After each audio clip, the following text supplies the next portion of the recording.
Pada tutorial kali ini kita akan membahas mengenai text mining.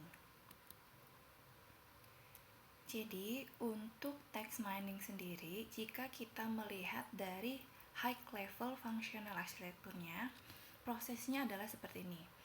Dari dokumen yang berbentuk teks, ini dia formatnya bisa misalnya TX atau Note, bisa PDF atau Word, ya. Itu akan dilakukan yang namanya preprocessing task.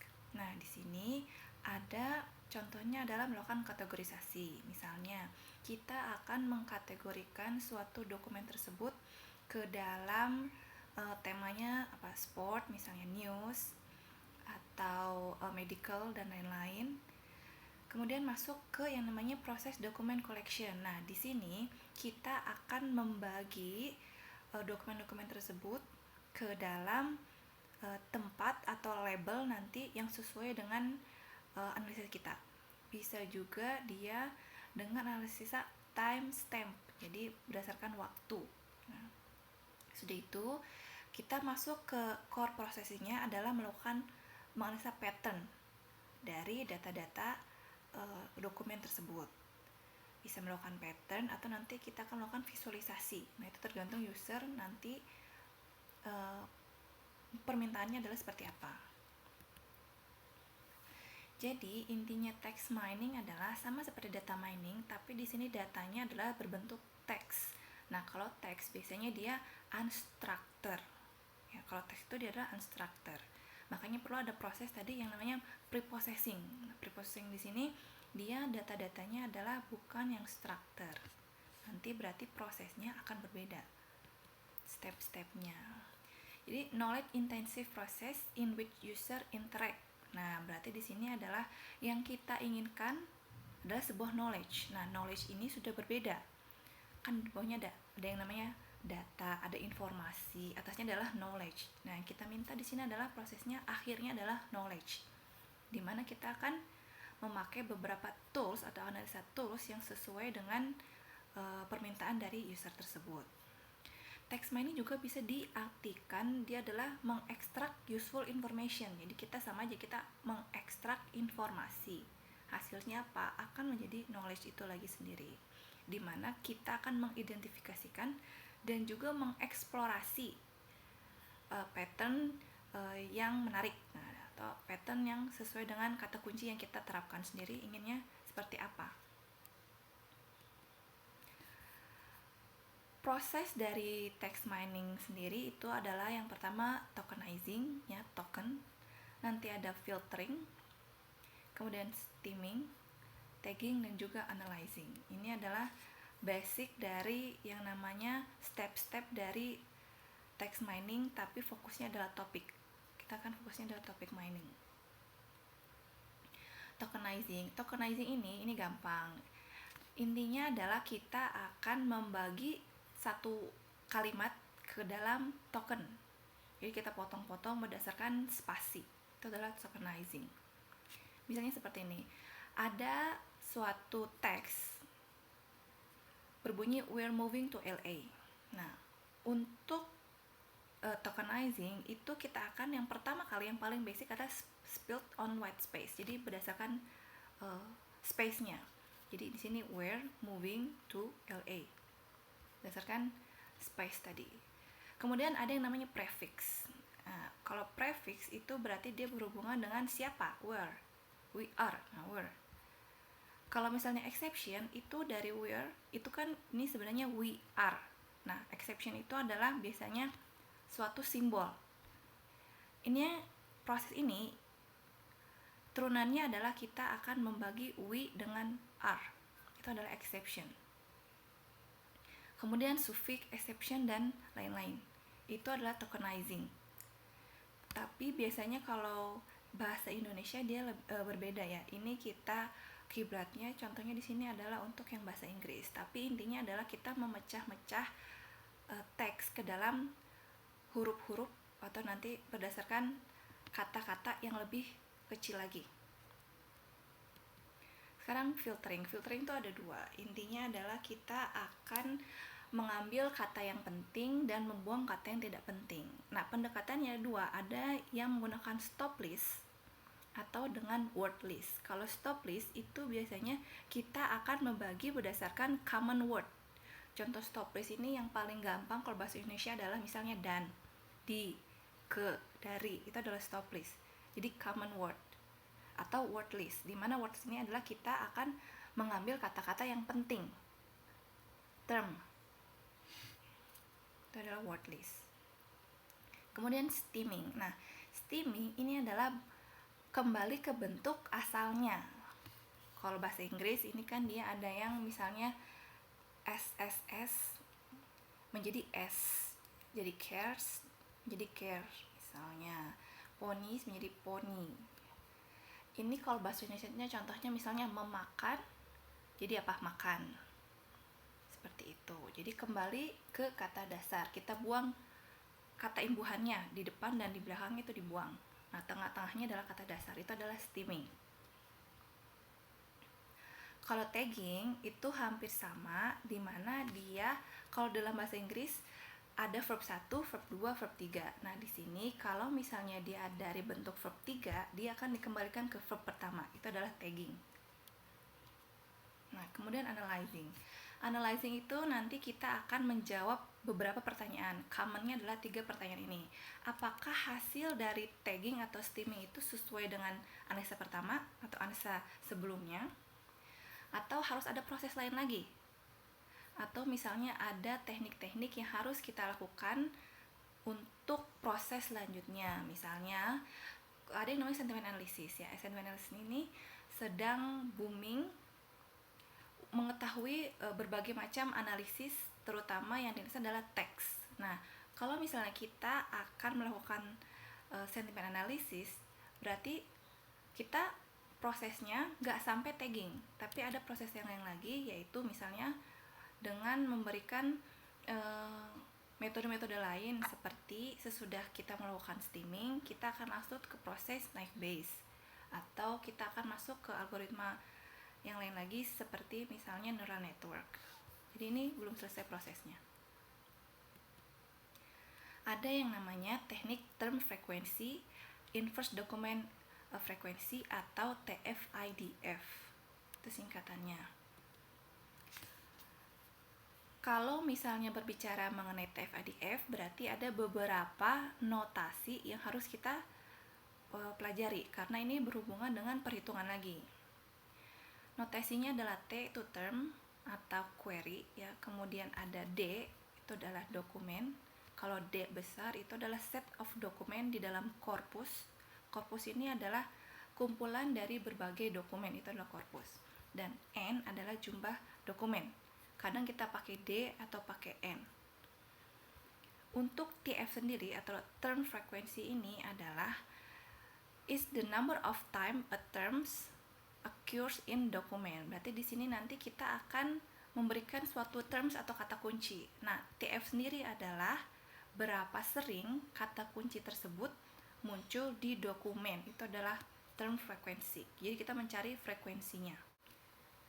Kemudian kita akan menghitung TF-IDF dengan pertama-tama kita hitung dulu inverse document frequency.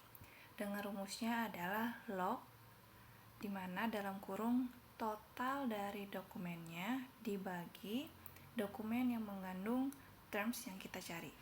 Baru setelah itu kita bisa menghitung TF-IDF-nya dengan cara inverse dokumen dari termsnya dikali weight, jumlah bobot total dari dokumennya. Inti TF-IDF adalah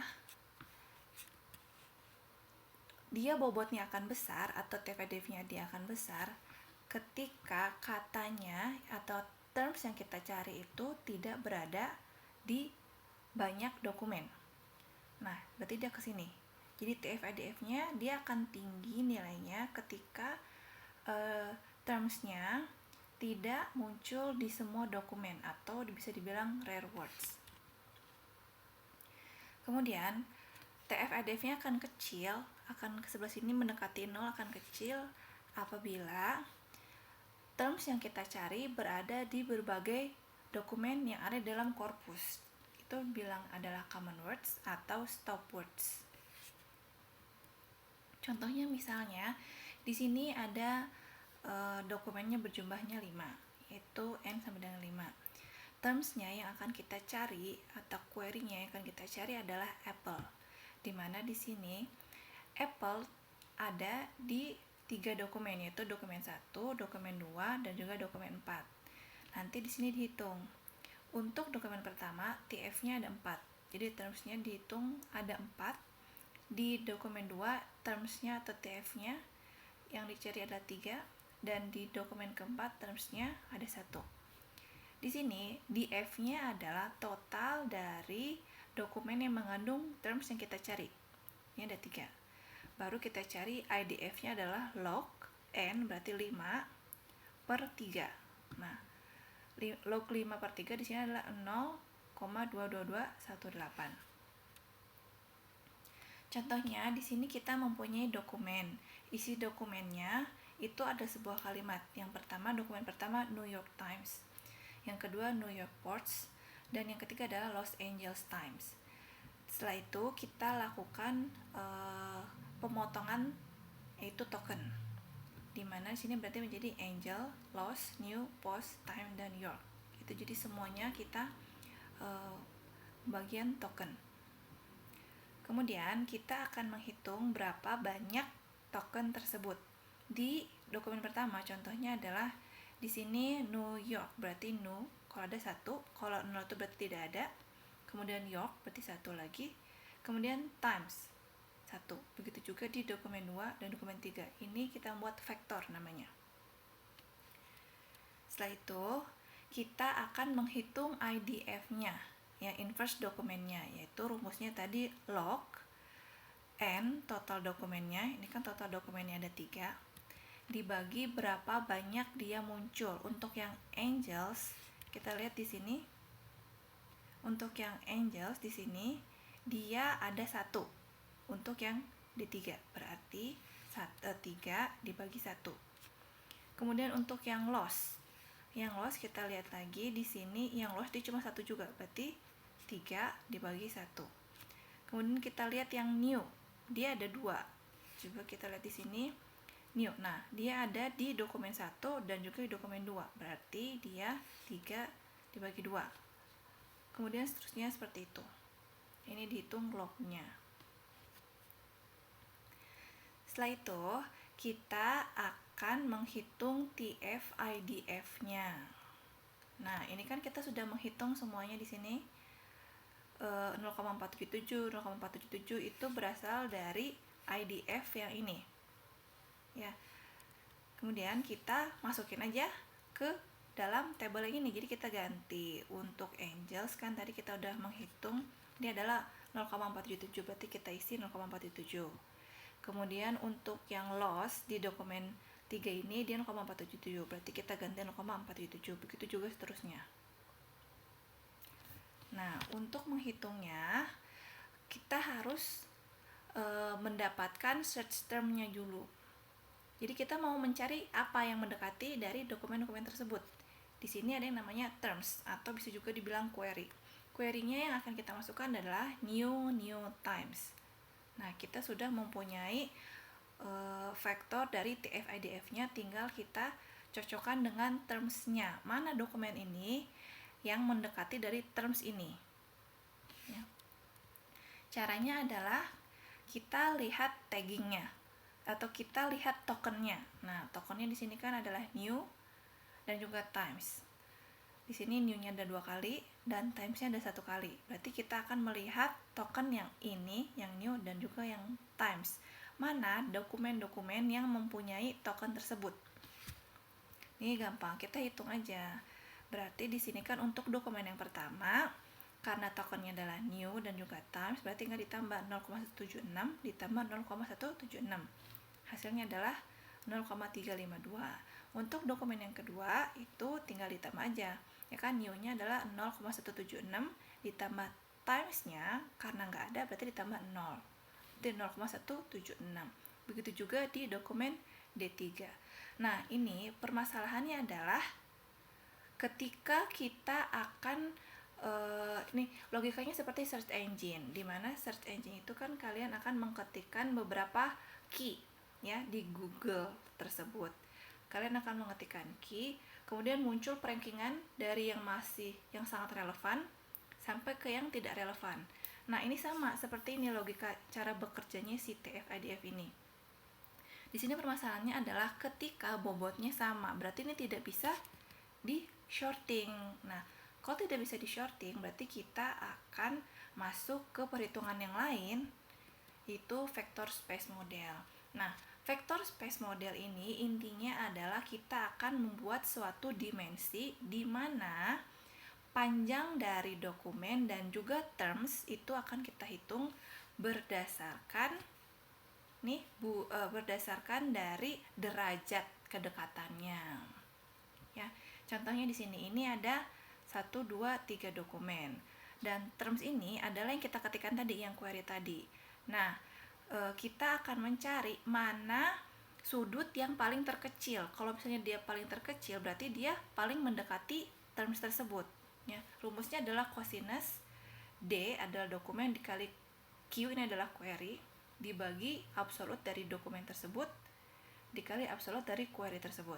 Nah, jika diturunkan adalah nanti adalah total dari bobot ini dari dokumennya dikali total dari bobot query-nya. Kemudian dibagi akar, ya karena akar ini absolut ini, akar dari total bobot dari dokumen tersebut pangkat 2 dikali akar bobot dari query tersebut pangkat 2. Nah, setelah itu kita akan menghitung lagi dari awal lagi. Jadi nanti dokumen pertama dia berapa, cosinusnya dokumen kedua berapa, dokumen ketiga, dan juga term query-nya. Kita akan menghitung menggunakan rumus cosinus ini. Untuk tahap selanjutnya adalah kita harus menghitung TF-IDF dari terms-nya juga. Jadi terms-nya ini kita hitung juga TF-IDF-nya. Ketika kita akan menghitung TF-IDF dari terms, maka kita harus membagi dengan frekuensi token yang paling banyak, maksimum frekuensi.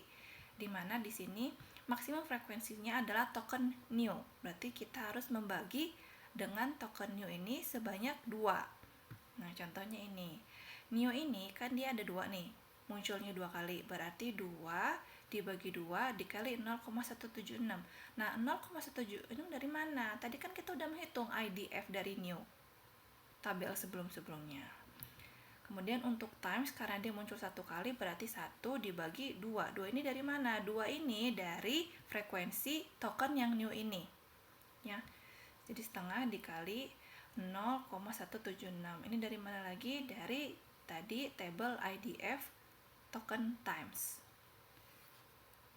Kemudian kita akan menghitung panjang dari tiap-tiap dokumen dan juga panjang dari query-nya. Di sini untuk dokumen yang pertama tokennya adalah New York Times. Berarti di sini akar dari 0 kuadrat, berarti di dalam dokumen ini tokennya tidak ada. Ditambah 0 kuadrat masih tidak ada. Ditambah 0,176 kuadrat ini dari token yang new. Ditambah 0 berarti tokennya juga tidak ada di dokumen ini. Ditambah 0,176 kuadrat itu dari token yang Yorks. Kemudian ditambah 0,76 kuadrat itu dari token yang Times. Berarti dijumlahkan semua kemudian diakar, hasilnya adalah 0,304. Begitu juga untuk perhitungan dokumen yang kedua, dokumen yang ketiga, dan juga untuk terms yang kita cari. Dari hasil perhitungan ini kita akan mendapatkan panjang dari masing-masing dokumen. Setelah itu kita mencari similarity value-nya. Nah, di sini itu rumusnya adalah cosinus dari dokumen pertama dengan query yang kita cari. Nah, contohnya adalah di sini 0 dikali 0. Nah, 0 yang di sini adalah bobot dari token yang ada di dokumen pertama. Dan 0 dari sebelahnya adalah bobot dari token yang berada di query-nya. Kalau misalnya 0 dan 0 berarti dua-duanya tidak ada tokennya. Dicari 0,76 dikali 0,76 ini ada, berarti tokennya. Kemudian ditambah 0 kali 0 berarti tidak ada tokennya, ditambah 0,176 dikali 0,088. Nah, 0,088 ini adalah bobot dari token yang ada di query tersebut. Ya. Kemudian dibagi dari hasil dari length, ini nih length dokumen pertama dengan dokumen query-nya, ya. 0,304 ini dari panjang yang 0, ini. Kemudian untuk yang 0,196 ini dari length query-nya. Dihitung, kemudian muncul ini.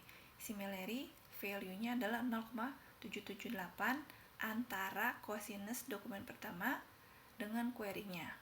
Nah, untuk perhitungan similarity feature untuk dokumen kedua dan dokumen ketiga itu sama. Akhirnya muncul ini hasilnya. Nah, kalau udah seperti ini, kita bisa mengurutkan.